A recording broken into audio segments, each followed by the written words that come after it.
Hello, my dear students. In this class, we are discussing about one of the important types of taxation system existing in the modern world, that is the indirect tax.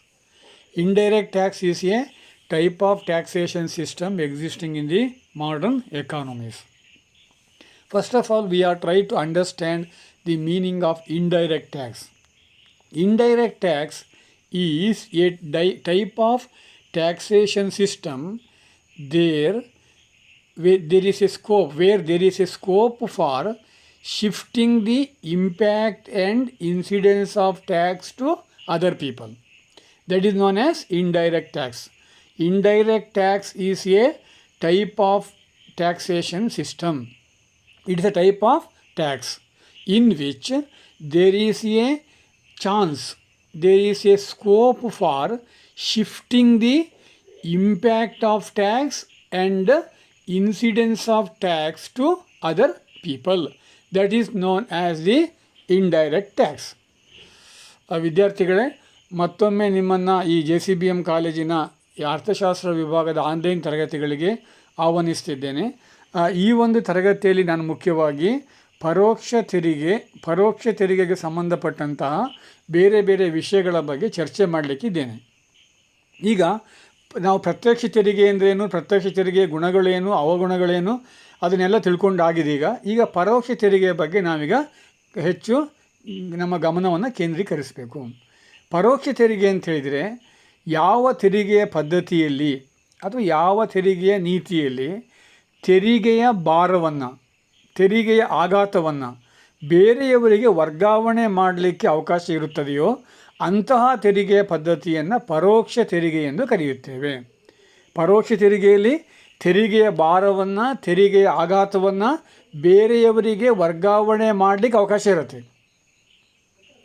X ವ್ಯಕ್ತಿಯ ಮೇಲೆ ತೆರಿಗೆಯನ್ನು ಹಾಕಿದರೆ ಆ ತೆರಿಗೆಯನ್ನು Y ವ್ಯಕ್ತಿಯ ಮೇಲೆ ಅದನ್ನು transfer ಮಾಡ್ಬೋದು. ಅದರ ಭಾರವನ್ನು, ಅದರ ಆಘಾತವನ್ನು ವರ್ಗಾವಣೆ ಮಾಡ್ಬೋದು. ಆ ಮಾಡುವಂಥ ಅವಕಾಶ ಇರುವಂಥ ತೆರಿಗೆ ಪದ್ಧತಿಗೆ ನಾವು ಪರೋಕ್ಷ ತೆರಿಗೆ ಎಂದು ಕರೆಯುತ್ತೇವೆ. ಪರೋಕ್ಷ ತೆರಿಗೆಯಲ್ಲಿ ತೆರಿಗೆಯ ಭಾರವನ್ನು, ತೆರಿಗೆಯ ಆಘಾತವನ್ನು ಬೇರೆಯವರಿಗೆ ವರ್ಗಾವಣೆ ಮಾಡ್ಬೋದು, ಮಾಡಲಿಕ್ಕೆ ಅವಕಾಶ ಇರುತ್ತೆ. ಅದಕ್ಕೆ ನಾವು ಪರೋಕ್ಷ ತೆರಿಗೆ ಎಂದು ಕರೆಯುತ್ತೇವೆ. ಅದಕ್ಕೆ for example for the indirect tax, that is the GST. GST is a best example for indirect tax. Sale tax is an example for indirect tax. Value added tax, VAT, is also one of the important example for the indirect tax. In this type of taxation system, there is a chance of shifting the tax burden to other people.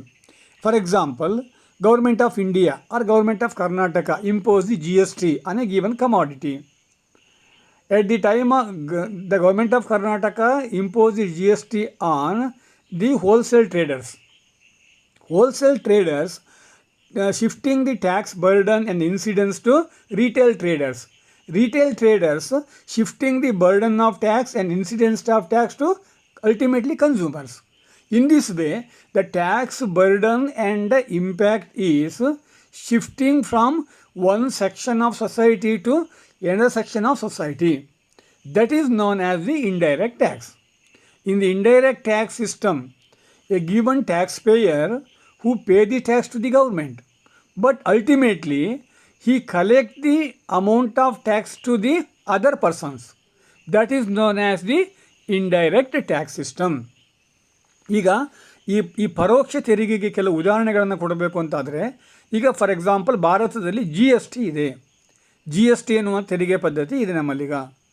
GST ಅನ್ನು ಸರ್ಕಾರ ಏನು ಮಾಡುತ್ತೆ, ಈ wholesale ಸಗಟು ವ್ಯಾಪಾರಿಗಳ ಮೇಲೆ GSTಯನ್ನು ಹಾಕತ್ತೆ. ಆ ಸಗಟು ವ್ಯಾಪಾರಿಗಳನ್ನ ಏನು ಮಾಡ್ತಾರೆ, ಚಿಲ್ಲರೆ ವ್ಯಾಪಾರಿಗಳಿಗೆ ಅದನ್ನು ವರ್ಗಾಯಿಸ್ತಾರೆ. ಚಿಲ್ಲರೆ ವ್ಯಾಪಾರಿಗಳು ನಮ್ಮಂಥ ಗ್ರಾಹಕರಿಗೆ ನಮ್ಮ ಮೇಲೆ ವರ್ಗಾಯಿಸ್ತಾರೆ. ನಾವು ಗ್ರಾಹಕರ ವಸ್ತುವನ್ನು ಕೊಂಡುಕೊಳ್ಳಿಕ್ಕೆ ಹೋದಾಗ ನಮ್ಮ ಮೇಲೆ ಅದನ್ನು ವರ್ಗಾಯಿಸ್ತಾರೆ. ಇಂತಹ ಒಂದು ತೆರಿಗೆಯ ಪದ್ಧತಿ ಇದೆಯಲ್ಲ, ಇದಕ್ಕೆ ನಾವು ಪರೋಕ್ಷ ತೆರಿಗೆಯ ಪದ್ಧತಿ ಅಂತ ಕರಿತೀವಿ. ಪರೋಕ್ಷ ತೆರಿಗೆಯ ಪದ್ಧತಿಯಲ್ಲಿ ತೆರಿಗೆಯ ಭಾರವನ್ನು, ತೆರಿಗೆಯ ಆಘಾತವನ್ನು ಬೇರೆಯವರಿಗೆ ವರ್ಗಾವಣೆ ಮಾಡಲಿಕ್ಕೆ ಅವಕಾಶ ಇರುತ್ತೆ. GST ಒಂದು ಪರೋಕ್ಷ ತೆರಿಗೆ, ಅಲ್ಲಿ ತೆರಿಗೆಯ ಭಾರವನ್ನು, ತೆರಿಗೆಯ ಆಘಾತವನ್ನು ಬೇರೆಯವರಿಗೆ ವರ್ಗಾವಣೆ ಮಾಡಲಿಕ್ಕೆ ಅವಕಾಶ ಇದೆ. ಇದಕ್ಕೆ ನಾವು ಪರೋಕ್ಷ ತೆರಿಗೆ ಅಂತ ಹೇಳ್ತೀವಿ. ಪರೋಕ್ಷ ತೆರಿಗೆ ಉದಾಹರಣೆ ನಾನು ಈಗಾಗಲೇ ಹೇಳಿದಾಗ GST, ಮಾರಾಟ ತೆರಿಗೆ, ವ್ಯಾಟ್, ವ್ಯಾಲ್ಯೂ ಆ್ಯಡೆಡ್ ಟ್ಯಾಕ್ಸ್, ಮೌಲ್ಯವರ್ಧಿತ ತೆರಿಗೆ, ಇವೆಲ್ಲವೂ ಕೂಡ ಪರೋಕ್ಷ ತೆರಿಗೆಗೆ ಉದಾಹರಣೆಗಳಾಗಿವೆ. GST, ಹಾಗೆ ಮಾರಾಟ ತೆರಿಗೆ, ಮೌಲ್ಯವರ್ಧಿತ ತೆರಿಗೆ ಇವೆಲ್ಲವೂ ಕೂಡ ಪರೋಕ್ಷ ತೆರಿಗೆಗೆ ಉದಾಹರಣೆಗಳಾಗಿ ನಮಗೆ ಕಂಡು ಬರ್ತಾ ಇವೆ. That is the meaning of the indirect tax. Indirect tax system is a type of tax system in which there is a chance for shifting the impact and incidence of tax to other people. ಪರೋಕ್ಷ ತೆರಿಗೆ ಎಂಬುದು ತೆರಿಗೆಯ ಒಂದು ಪ್ರಕಾರ. ಇಲ್ಲಿ ತೆರಿಗೆಯ ಭಾರವನ್ನು, ತೆರಿಗೆಯ ಆಘಾತವನ್ನು ಬೇರೆಯವರಿಗೆ ವರ್ಗಾವಣೆ ಮಾಡಲಿಕ್ಕೆ ಅವಕಾಶ ಇರುತ್ತದೆ. ಅದಕ್ಕೆ ನಾವು ಪರೋಕ್ಷ ತೆರಿಗೆ ಎಂದು ಕರೆಯುತ್ತೇವೆ. ಈ ಪರೋಕ್ಷ ತೆರಿಗೆ ಅಂತೇಳುವುದು ತೆರಿಗೆಯ ಒಂದು ಪ್ರಮುಖ ಪದ್ಧತಿಯಾಗಿದೆ. ಪರೋಕ್ಷ ತೆರಿಗೆಯಿಂದ ಇವತ್ತು ಪ್ರಪಂಚದ ಬಹುತೇಕ ರಾಷ್ಟ್ರಗಳು ದೊಡ್ಡ ಪ್ರಮಾಣದಲ್ಲಿ ಆದಾಯವನ್ನು ಗಳಿಸ್ಕೊಳ್ತಾ ಇದೆ. The indirect tax is a popular taxation system. Through the indirect tax, the huge amount of money is collected by the modern economies of the world. It is a popular taxation system. When compared to the direct tax, indirect tax system is much more popular because of its implementation. Because of its implementation system. Because of the reason, it is much popular one in the modern days. That is the meaning of the indirect tax. Next important thing in connection with the indirect tax, that is what are the advantages of the indirect tax? What are the benefits of the indirect tax? ಈಗ ನಾವು ಪರೋಕ್ಷ ತೆರಿಗೆ ಅಂದರೆ ಏನು ಅಂತ ತಿಳ್ಕೊಂಡ್ವಿ, ಪರೋಕ್ಷ ತೆರಿಗೆಯ ಉದಾಹರಣೆಗಳನ್ನು ತಿಳ್ಕೊಂಡ್ವಿ. ಈಗ ಪರೋಕ್ಷ ತೆರಿಗೆಯ ಲಾಭಗಳು ಏನು, ಅದರ ಅನುಕೂಲಗಳೇನು ಎನ್ನುವುದರ ಬಗ್ಗೆ ನಾವೀಗ ಚರ್ಚೆಯನ್ನು ಮಾಡ್ತಾ ಹೋಗಬೇಕು. ಪರೋಕ್ಷ ತೆರಿಗೆ ಏನೇನು ಲಾಭಗಳಿವೆ ಅಂತ ನಾವೀಗ ನೋಡಬೇಕಾಗತ್ತೆ. ಅದನ್ನು ನಾವು ಮೆರಿಟ್ಸ್ ಅಂತ ಹೇಳ್ಬೋದು ಅಥವಾ advantages of the indirect tax, merits of the indirect tax are one and the same. We are go through the various merits of the indirect tax one by one. The first and foremost advantages of the indirect tax, it is convenient to the taxpayer. It is convenient to the taxpayer. Every taxpayer at the time of purchasing the good and services who pay the tax. The indirect tax is a part and parcel of the price. Because of this particular reason, it is not burden to the people. Step by step, at the time of purchasing the good, who pay the tax. Because of this particular reason, it is considered as it is a convenient type of taxation system. That is one of the important advantages of the indirect tax system. ಪರೋಕ್ಷ ತೆರಿಗೆಯ ಬಹಳ ಪ್ರಮುಖವಾದಂಥ ಒಂದು ಅನುಕೂಲಗಳು. ಈಗ ನಾವು ಪರೋಕ್ಷ ತೆರಿಗೆಯ ಅನುಕೂಲಗಳು ಅಥವಾ ಗುಣಗಳು ಅದರ ಬಗ್ಗೆ ಚರ್ಚೆಯನ್ನು ಮಾಡ್ತಾ ಇದ್ದೇವೆ. ಅದರಲ್ಲಿ ಭಾಳ ಪ್ರಮುಖವಾದಂಥ ಒಂದು ಗುಣ ಯಾವುದು ಅಂತ ಹೇಳಿದರೆ, ಇದು ಅಂದರೆ ಗ್ರಾಹಕರಿಗೆ, ತೆರಿಗೆದಾರರಿಗೆ ಅಂದರೆ ತುಂಬ ಅನುಕೂಲತೆಯನ್ನು ತಂದುಕೊಡುತ್ತೆ. ಅಂದರೆ ಅನುಕೂಲವಾದ ತೆರಿಗೆಯ ಪದ್ಧತಿಯಾಗಿದೆ. ಒಂದನೇ ಅದರ ಮೆರಿಟ್ಸ್ ಏನು, ಅನುಕೂಲ ಏನು ಅಂತ ಹೇಳಿದರೆ, ಈ ತೆರಿಗೆದಾರನಿಗೆ ತುಂಬ ಅನುಕೂಲವಾಗುತ್ತೆ. ಯಾಕೆಂತ ಹೇಳಿದರೆ ಸರಕನ್ನು ಕೊಡಬೇಕಾದ್ರೆ ಬೆಲೆಯೊಡನೆ ತೆರಿಗೆಯೂ ಕೂಡ ಸೇರಿರುತ್ತೆ. ಈಗ ನಾವು ಒಂದು ಸೋಪನ್ನು ಕೊಂಡುಕೊಂಡ್ರೆ ಸೋಪಿನ ಒಟ್ಟಿಗೆ ಅದರ GST ಕೂಡ ಸೇರಿರುತ್ತೆ. ಒಂದು ಟ್ಯಾಬ್ಲೆಟನ್ನು ಕೊಂಡುಕೊಂಡ್ರೆ ಟ್ಯಾಬ್ಲೆಟಿನ ಬೆಲೆಯೊಡನೆ GSTಯೂ ಕೂಡ ಸೇರಿರುತ್ತೆ. ಹಾಗಾಗಿ ತೆರಿಗೆಯನ್ನು ಕಟ್ಟುವಂಥದ್ದು ಅನುಕೂಲವಾಗಿ ಪರಿಣಮಿಸುತ್ತೆ. ಒಮ್ಮೆಲೆ ನಾವು ತೆರಿಗೆ ಕಟ್ಟಬೇಕಾದಿಲ್ಲ, ವಸ್ತುವನ್ನು ಕೊಂಡಾಗ ನಾವು ತೆರಿಗೆಯನ್ನು ಕಟ್ತಾ ಹೋಗ್ತೇವೆ. ಹಾಗಾಗಿ ತೆರಿಗೆದಾರನಿಗೆ ಇದು ಅನುಕೂಲವಾಗಿ ಪರಿಣಮಿಸುತ್ತೆ. That is one of the important merits of the indirect tax system. The second important merits of the indirect tax system, that is, there is no scope for tax evasion. There is no scope for tax evasion under the indirect tax system. Under the indirect tax system, there is no scope for tax evasion. At the time of purchasing the commodity, every person, every customer who pay the tax, there is no question of tax evasion and avoidance under the indirect tax system. That is one of the important advantages.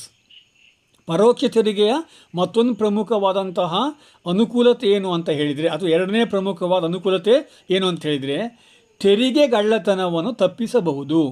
ತೆರಿಗೆ ಗಳ್ಳತನವನ್ನು ತಪ್ಪಿಸಬಹುದು ಅಂದರೆ ಯಾಕೆ ತಪ್ಪಿಸ್ಬೋದು ಅಂತ ಹೇಳಿದರೆ, ತೆರಿಗೆಯನ್ನು ಕಟ್ಟುವಾಗ ಅಥವಾ ವಸ್ತುವನ್ನು ಕೊಂಡ್ಕೊಳ್ಬೇಕಾದ್ರೆ ನೀವು ತೆರಿಗೆಯನ್ನು ಕಟ್ಟಲೇಬೇಕಾಗತ್ತೆ.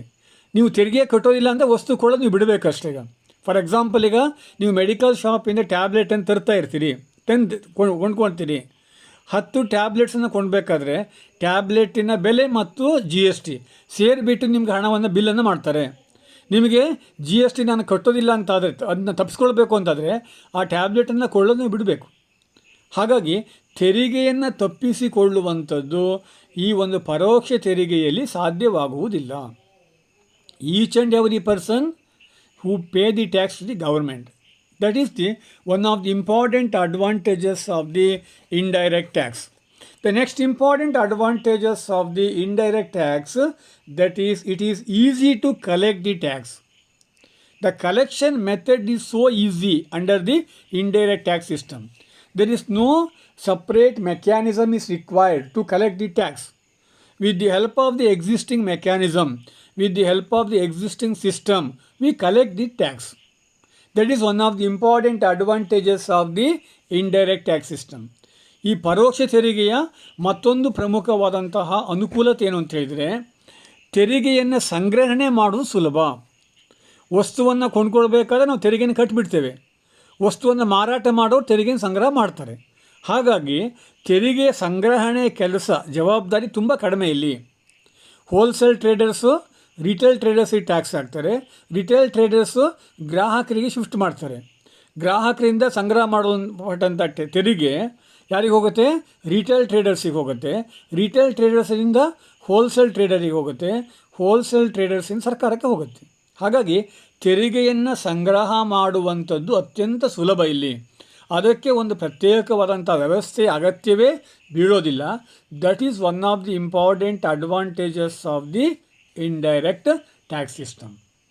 The next important advantages of the indirect tax system, that is productivity in nature.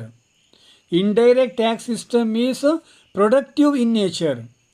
It is benefited. The cost incurred by the government to collect the tax, that is very, very less when compared to the amount of tax mobilized by the government. Because of this particular reason, it is considered as it is productive in nature. Indirect tax system is productive in nature. ಅಂದರೆ ಈ ಒಂದು ಪರೋಕ್ಷ ತೆರಿಗೆಯ ಮತ್ತೊಂದು ಪ್ರಮುಖವಾದ ಲಾಭ ಏನು ಅಂತ ಹೇಳಿದರೆ, ಉತ್ಪಾದಕ ತೆರಿಗೆಯ ಪದ್ಧತಿ ಆಗಿದೆ. ಉತ್ಪಾದಕ ತೆರಿಗೆ ಪದ್ಧತಿ ಅಂದ್ರೇನು? ತೆರಿಗೆಯನ್ನು ವಸೂಲಿ ಮಾಡಲಿಕ್ಕೆ ನಾವು ಖರ್ಚು ಮಾಡುವಂಥ ಹಣ ತುಂಬ ಕಡಿಮೆ, ಬರುವಂಥ ಆದಾಯ ಜಾಸ್ತಿ. ಅದು ಉತ್ಪಾದಕ ತೆರಿಗೆಯ ಪದ್ಧತಿಯಾಗಿರುತ್ತೆ. ಈ ಉತ್ಪಾದಕ ತೆರಿಗೆಯ ಪದ್ಧತಿಯಾಗಿ ನಮಗೆ ಈ ಪರೋಕ್ಷ ತೆರಿಗೆ ನಮಗೆ ಕಂಡುಬರುತ್ತೆ. ಪರೋಕ್ಷ ತೆರಿಗೆಯ ಪದ್ಧತಿಯು ಉತ್ಪಾದಕವಾಗಿದೆ. ಉತ್ಪಾದಕವಾಗಿದೆಂದೇನು? ಖರ್ಚು ಕಡಿಮೆ, ಆದಾಯ ಹೆಚ್ಚು. That is one of the important advantages of the indirect tax. The next important advantages of the indirect tax, it is helpful to control over the consumption of harmful good.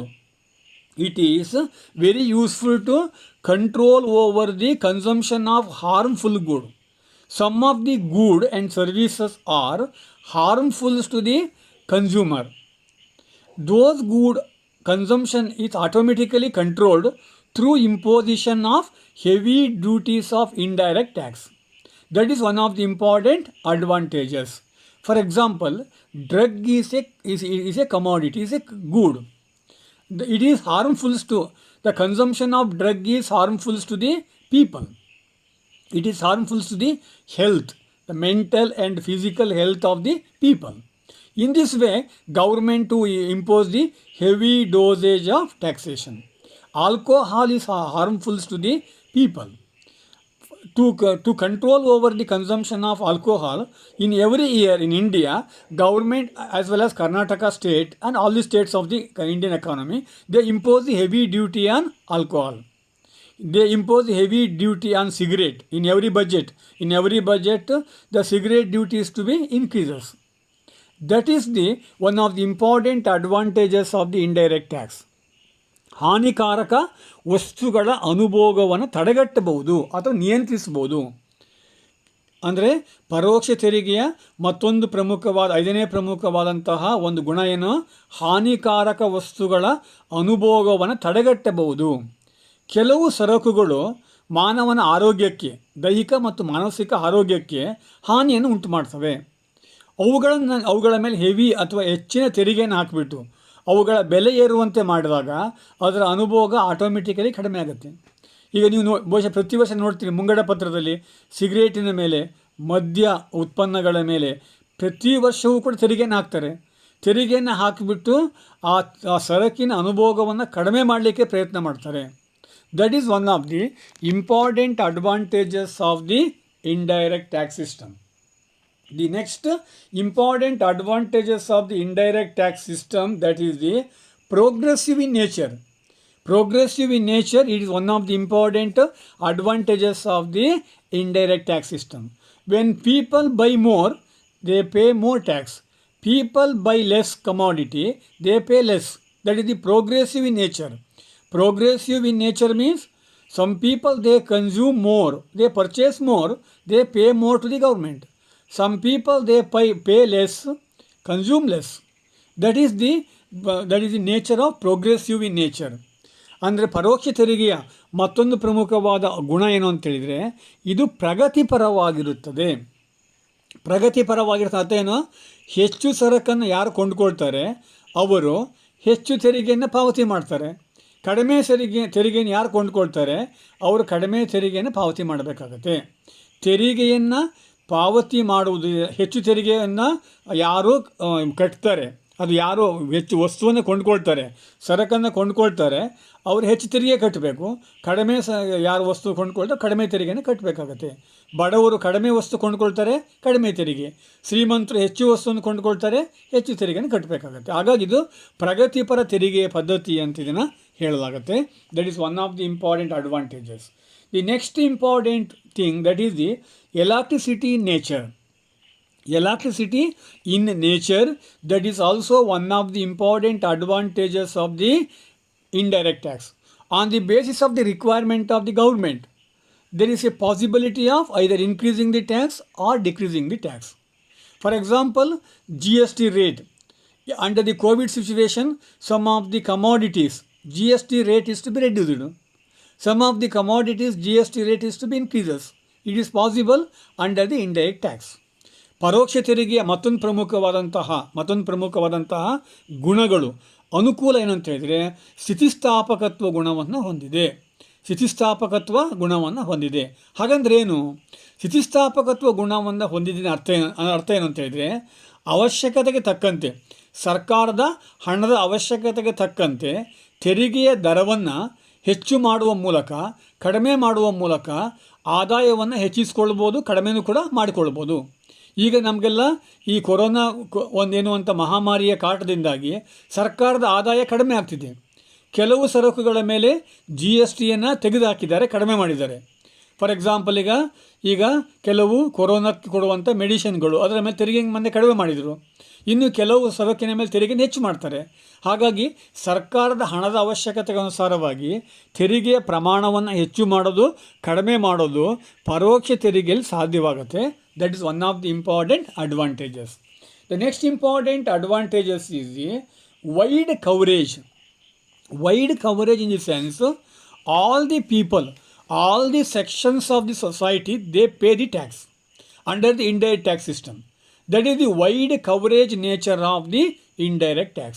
When government to impose the indirect tax, all the people, irrespective of their income, they pay the tax.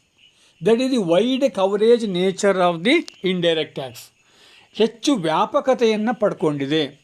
ಪರೋಕ್ಷ ತೆರಿಗೆಯ ಮತ್ತೊಂದು ಪ್ರಮುಖವಾದ ಗುಣ ಏನು ಅಂದರೆ ಹೆಚ್ಚು ವ್ಯಾಪಕತೆಯನ್ನು ಇದು ಪಡೆದುಕೊಂಡಿದೆ. ಅಂದರೆ ಸಮಾಜದ ಎಲ್ಲ ವರ್ಗದ ಜನರೂ ಕೂಡ ಈ ತೆರಿಗೆಯನ್ನು ಕಟ್ಟಬೇಕಾಗತ್ತೆ, ತೆರಿಗೆಯನ್ನು ಪಾವತಿ ಮಾಡಬೇಕಾಗತ್ತೆ. ಹಾಗಾಗಿ ಇದರ ವ್ಯಾಪಕತೆ ತುಂಬ ಹೆಚ್ಚಿದೆ, ಇದರ ಹೆಚ್ಚು ವ್ಯಾಪಕತೆಯನ್ನು ಇದು ಪಡ್ಕೊಂಡಿದೆ. That is one of the important advantages. The next important advantages that is the optimum allocation of resources. Optimum allocation of resources is possible under the indirect tax system. Under the indirect tax system, the optimum allocation of resources are possible. The available resources of the economy that is utilized in the optimum level, that is possible under the indirect tax system. ಪರೋಕ್ಷ ತೆರಿಗೆಯ ಮತ್ತೊಂದು ಪ್ರಮುಖವಾದಂತಹ ಅನುಕೂಲ ಏನಂತ ಹೇಳಿದರೆ ಸಂಪನ್ಮೂಲಗಳ ದಕ್ಷ ಬಳಕೆಗೆ ಇದು ಸಹಕಾರಿಯಾಗಿದೆ. ಯಾವುದೇ ಒಂದು ದೇಶದಲ್ಲಿ ಆರ್ಥಿಕವಾಗಿ ಅಭಿವೃದ್ಧಿ ಹೊಂದಬೇಕಾದ್ರೆ ಪರೋಕ್ಷ ತೆರಿಗೆಯ ಮೂಲಕ ನಾವು ಸಂಪನ್ಮೂಲಗಳನ್ನು ದಕ್ಷವಾಗಿ ಬಳಸಿಕೊಳ್ಳುವ ನಿಟ್ಟಿನಲ್ಲಿ ಹೆಜ್ಜೆ ಇಡಬೇಕಾಗತ್ತೆ. ಹಾಗಾಗಿ ಸಂಪನ್ಮೂಲಗಳ ಆದರ್ಶ ಬಳಕೆ, ದಕ್ಷ ಬಳಕೆಗೆ ಈ ಒಂದು ಪರೋಕ್ಷ ತೆರಿಗೆ ನಮಗೆ ಸಹಕಾರಿ ಆಗಿದೆ. These are the various advantages of the indirect tax. Indirect tax system have its own advantages. In the next video lecture, I am trying to explaining the various disadvantages of the indirect taxation policy. Thank you. Hello my dear students, once again welcome to the JCB